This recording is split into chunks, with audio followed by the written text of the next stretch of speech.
Hi everyone, today I'm going to show you how we can create a section view. This is an object. There's a hole here. If you can see it here, you will see there's a tube here, plate, and the base plate, and there's a hole underneath.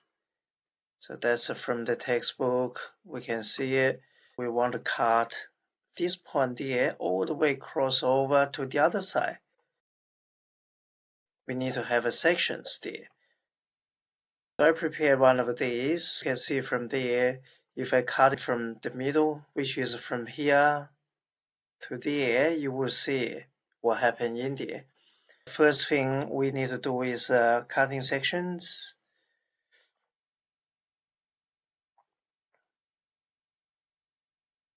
So that's from this point to there.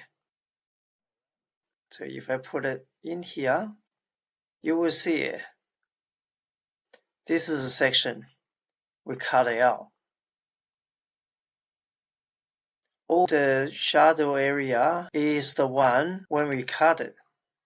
And when we cut through here, because there is a hole there, so you didn't cut this because this is a void. So therefore, there will be the final look.